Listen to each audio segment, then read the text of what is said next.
اعوذ باللہ من الشیطان الرجیم بسم اللہ الرحمن الرحیم اللہم صلی علی محمد و آل محمد۔ سٹی آف نالج اکیڈمی سے آپ کی بیوی جان آپ سے مخاطب ہیں۔ السلام علیکم ورحمۃ اللہ وبرکاتہ۔ جناب ابو طالب کے قصیدہ لامیہ کو ہم نے آپ کے سامنے اس کے چیدہ اشعار جو ہے نا ان کا ترجمہ پیش کیا۔ جناب ابو طالب کے ملامت اور جو ایک یثرب کے یعنی مدینہ کے رہنے والا ایک بڑے مشہور جو ہیں صاحب عزت انسان تھے، انہوں نے جو ہے قریش کو ایک بڑا انہوں نے بھی لعنت ملامت زدہ خط لکھا ان کو اور کہا کہ تم ایک ایسے انسان کے اوپر کیوں ظلم ستم کرتے ہو اور کیوں اس کو برا بھلا کہتے ہو کہ جو ایک نیا خاص مذہب جس نے اختیار کیا ہے اور وہ ایک معلم کی طرح سے ہے، تمہیں تعلیم دے رہا ہے، بس یہ سمجھو کہ دلوں کے راز تو صرف آسمان کے مالک ہی کو معلوم ہے۔ تو لوگ جو ہے نا ذرا سا وہ دبے۔ یہ وہ زمانہ تھا جب مکے میں 7 سال سے بارش نہیں ہوئی تھی اور خشک سالی کے سبب شدید قحط جو ہے وہ پڑنے کا اندیشہ تھا۔ قرآن کے الفاظ میں اس خشک سالی کی بڑی وجہ جو ہے سورہ نحل قرآن مجید کا 16واں سورہ آیت کا نشان 112 اور 113 کہ بڑی وجہ کیا تھی کہ اللہ تعالیٰ نے بتایا کہ ان کے پاس ان کی قوم سے ایک رسول آیا مگر انہوں نے اسے جھٹلایا، حالانکہ اس سے پہلے اس بستی یعنی مکۃ المکرمہ میں ہر طرف سے رزق پہنچ رہا تھا اور بستی والے خوش اور مطمئن تھے، مگر انہوں نے اللہ کی نعمتوں کا کفران کیا۔ یعنی اللہ کی نعمت کیا تھی؟ اللہ کی نعمت رسول تھے کہ جن کا انہوں نے کفران کیا، جس طرح انہیں ستایا۔ تو اللہ کی نعمتوں کا شکر ادا کرنے کے بجائے کفران نعمت کیا، اس وجہ سے یہ جو ہے نا قحط آیا۔ اسی کفران نعمت اور اللہ کے رسول صلی اللہ علیہ وآلہ وسلم کی تکذیب کے سبب اللہ کے عذاب کے مستحق ٹھہرے اور اپنے ظلم کے نتیجے میں بھوک اور جان و مال کے خوف کی مصیبتوں میں مبتلا ہو گئے۔ جناب ابن عباس روایت کرتے ہیں تفہیم قرآن میں کہ اس قحط کے زمانے میں قریش کی اکڑی ہوئی گردنیں جھک گئیں۔ نوبت یہاں تک پہنچی کہ ابو سفیان نے آ کر رسول اللہ صلی اللہ علیہ وآلہ وسلم سے کہا کہ آپ صلی اللہ علیہ وآلہ وسلم اس بلا کو ٹالنے کے لیے دعا کریں۔ اللہ کے رسول صلی اللہ علیہ وآلہ وسلم نے دعا کی، باران رحمت کا نزول ہوا اور خشک سالی ختم ہو گئی۔ قحط سالی اور حضرت ابو طالب کی ملامت نے قریش کے کافروں کی زبان کو تو بند کر دیا تھا، فسق و فجور میں ڈوبی ہوئی اور بت پرستی کی لعنت میں مبتلا قوم کی اصلاح کا یہ بہترین موقع تھا۔ اس زمانے میں اللہ کے رسول صلی اللہ علیہ وآلہ وسلم نے اسلام کی دعوت کا منشور لوگوں کے سامنے پیش کیا، جس کے یہ 14 نکات آپ کے سامنے پیش کرتے ہیں۔ پہلا ہے کہ اللہ کے ساتھ کسی دوسرے کو معبود نہ بناؤ اور اس کے ساتھ کسی کی عبادت نہ کرو۔ دوسرا ہے کہ ماں باپ کے ساتھ احسان کرو، ان میں سے ایک یا دونوں بڑھاپے کو پہنچ جائیں تو ان کے سامنے اف تک نہ کرنا، ان کے ساتھ ادب و احترام کے ساتھ بات کرنا۔ تیسرا ہے کہ عاجزی اور محبت کے ساتھ دعا کرتے رہنا کہ اے پروردگار ان پر ایسا رحم کر جیسا انہوں نے بچپن میں میرے اوپر کیا۔ چوتھا ہے کہ اور رشتہ داروں، مسکینوں اور مسافروں کا حق ادا کرتے رہو۔ پانچواں یہ ہے کہ اسراف اور بے جا خرچ سے بچو۔ چھٹا، مفلسی کے خوف سے اپنی اولادوں کو نہ مار ڈالو، یقیناً ان کا قتل کرنا گناہ کبیرہ ہے۔ ساتواں ہے کہ خبردار زنا کے قریب بھی نہ پھٹکنا، وہ بڑی بے حیائی کی بات ہے اور بہت بری راہ ہے۔ آٹھواں کہ کسی نفس کو جس کے قتل کو اللہ نے منع کیا ہے ہرگز ناحق قتل نہ کرنا۔ نواں ہے اور یتیم کے مال کے قریب بھی نہ جانا۔ 10واں وعدے پورے کرو کیونکہ قول و قرار کی باز پرس ہونے والی ہے۔ 11واں یہ ہے کہ اور جب ناپنے لگو تو بھرپور پیمانے سے ناپو اور سیدھی ترازو سے تولا کرو۔ 12واں ہے کہ جس بات کا تمہیں علم نہ ہو اس کے پیچھے نہ پڑو۔ 13 یہ ہے 13واں نمبر پہ کہ زمین پر اکڑ کر مت چلو۔ 14واں ان سب باتوں کا برا پہلو تیرے رب کے نزدیک سخت ناپسند ہے۔ اپنے خاندان، اپنے قبیلے، اپنی قوم اور تمام انسانوں کے لیے جو مکہ مکرمہ میں تجارت اور کعبۃ اللہ کی زیارت کے لیے آنے والے تھے، اللہ کا رسول صلی اللہ علیہ وآلہ وسلم ان کو اللہ کی آیت پڑھ کر سنا رہا تھا۔ وہ انہیں بار بار بشارت دے رہا تھا کہ اگر اپنی اصلاح کرو گے اور اللہ کی نعمتوں کا شکر ادا کرو گے تو وہ تمہیں نواز دے گا۔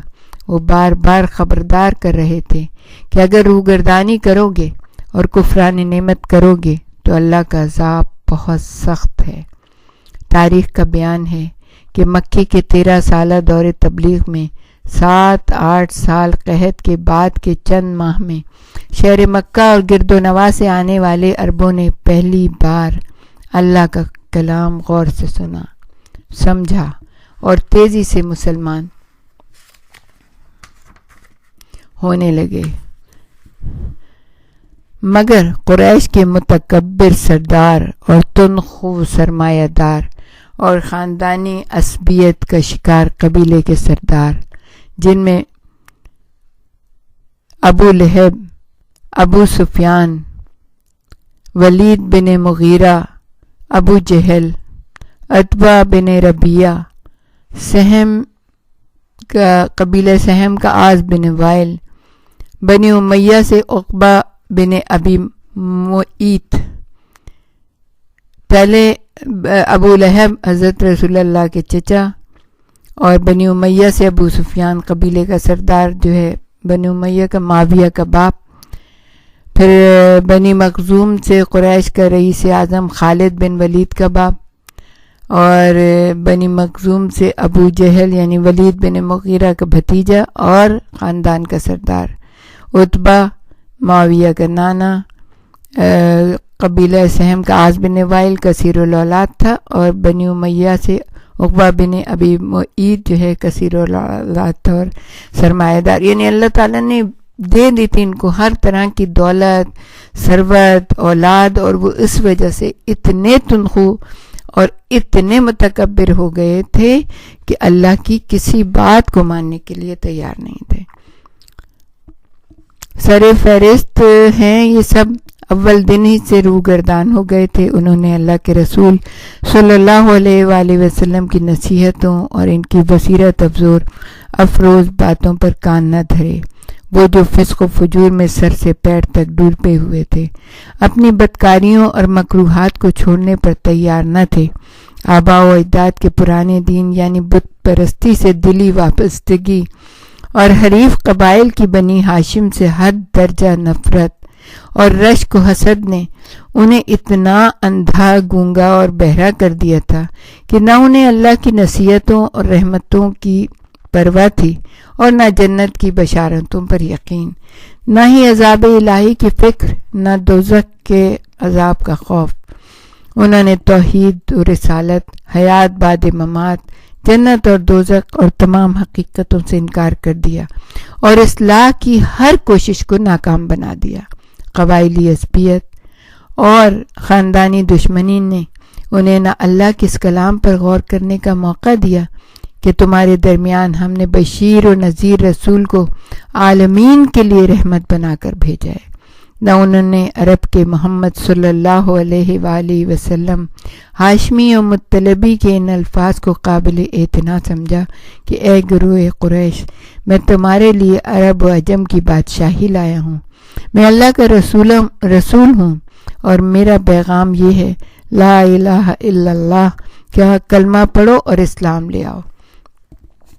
ان سب کی طرف سے ابو جہل نے جواب دیا، ہم اس رسول صلی اللہ علیہ وآلہ وسلم پر کبھی ایمان نہیں لائیں گے، اس لیے کہ بنی ہاشم سے ہے، یعنی ان کو ایک ہی بس غم کھائے جا رہا تھا کہ یہ رسول جو ہے نا بنی ہاشم سے آیا ہے۔ یہ ایک تاریخی حقیقت ہے کہ کہ عرب کے دوسرے درجے کے قبائلی سردار اور سرمایہ دار انہیں بڑے شیطانوں کے زیر اثر تھے جن کی آنکھوں میں بنی ہاشم کا اقتدار کانٹے کی طرح کھٹک رہا تھا، اور وہ اعلانیہ کہہ رہے تھے، یاد رکھ اے محمد صلی اللہ علیہ وآلہ وسلم، ہم تیری تبلیغ کو روکنے سے اس وقت تک باز نہ آئیں گے جب تک یا تو فنا ہو جائے یا ہم فنا ہو جائیں۔ دیکھیں کتنی زبردست مخالفت تھی۔ قریش کی مخالفت کی ایک اور وجہ بھی یہ تھی کہ قرآن کی متعدد آیات انہی کی مذمت اور سرزنش کے لیے نازل ہوئی تھی۔ سورہ قلم 68 نمبر کا سورہ ہے، آیت ہے 10 سے 16 تک۔ اے نبی صلی اللہ علیہ وآلہ وسلم، اس شخص کی طرف دھیان نہ دینا جو بات بات پر قسم کھاتا ہے، آبرو باختہ ہے، طاعن ہے، چغلیاں لگاتا ہے، لوگوں کو اچھے کاموں سے روکتا ہے، حد سے بڑھ گیا ہے، تنخو ہے، بد ہے، جھوٹے نسب والا ہے، مالدار اور لڑکوں والا ہے۔ یہ ہماری آیتیں ان کو سنائی جاتی ہیں تو کہتا ہے یہ اگلے وقتوں کے قصے ہیں، ہم اس کو بے عزت اور ذلیل و خوار کر دیں گے۔ ان آیات کا مصداق مفسرین نے یعنی فصل الخطاب میں ولید بن مغیرہ، اسود بن غیوث اور اخنس بن شریک کو ٹھہرایا ہے۔ سورہ مدثر کی یہ آیت بھی ولید بن مغیرہ کے لیے نازل ہوئی تھی۔ اے رسول صلی اللہ علیہ وآلہ وسلم، اس شخص کا معاملہ اپنے رب پر چھوڑ دو جسے بہت سا مال دیا ہے، زندہ سلامت بیٹے عطا کیے، اسے قریش کی ریاست عطا کی، پھر بھی اسے زیادہ کی ہوس ہے، اب اسے ہرگز کچھ نہ ملے گا، اس لیے کہ وہ قرآن کی آیات سے عناد رکھتا ہے۔ خدا کی مار اس پر کہ اس نے اللہ کے کلام کے لیے کہا یہ محض جادو ہے جو پہلے سے چلا آ رہا ہے اور یہ انسان کا کلام ہے۔ اس کے تکبر کے سبب بریکٹ میں اسے عنقریب دوزخ میں جھونکا جائے گا، یعنی اسے عنقریب دوزخ میں جھونکا جائے گا۔ یہ سورہ مدثر جو قرآن مجید کا 74 نمبر کا سورہ ہے اس کی آیات ہیں۔ پھر سورہ علق جو 96 نمبر کا سورہ ہے اس کی آیت 18-19 میں حد سے گزر جانے والے ابو جہل کے لیے محمد صلی اللہ علیہ وآلہ وسلم کے رب کا فیصلہ تھا، وہ کان کھول کر سن لے، اگر وہ باز نہ آیا تو ہم اس کو پیشانی کے بالوں سے پکڑ کر گھسیٹیں گے، وہ جھوٹا اور خطا کار ہے۔ یعنی ابو جہل کے بارے میں سورہ علق کی آیت۔ بڑی عجیب بات تھی کہ قریش کے جباروں کے لیے کلام الہی اس شخص کی زبان پر جاری تھا جو بظاہر یتیم تھا، جس کے سر پر باپ نہ تھا، نہ آگے بیٹے تھے، اور جو ظاہری جاہ و اقتدار سے محروم تھا۔ قریش کے رئیسوں اور سرداروں نے سنا اور مذاق میں اڑا دیا۔ ان کی اکڑی ہوئی گردنیں پہلے سے کچھ زیادہ ہی اکڑ گئیں۔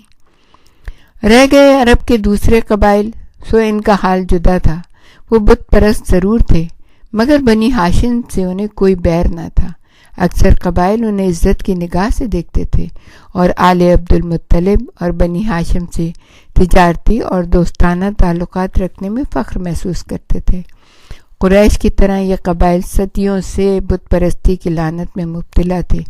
اسی ایک قدر مشترک کی بنا پر انہوں نے بنی ہاشم اور مسلمانوں کے مقابلے میں قریش کا ساتھ دیا، اور قرآن کی اس تنبیہ کے باوجود جو کہ سورہ انبیاء میں آئی تھی، 21واں سورہ ہے اور آیت کا نشان ہے 98، تم اور جن کی تم عبادت کرتے ہو دوزخ کا ایندھن بنیں گے۔ واضح اعلان کر دیا کہ تم جن کی عبادت کرتے ہو دوزخ کا ایندھن بنیں گے۔ نہ وہ بت پرستی سے باز آئے اور نہ انہوں نے عذاب آخرت کی پرواہ کی، اور بغیر سوچے سمجھے فتح مکہ تک کفار قریش کے حلیف بن کر مسلمانوں سے جنگ لڑتے رہے۔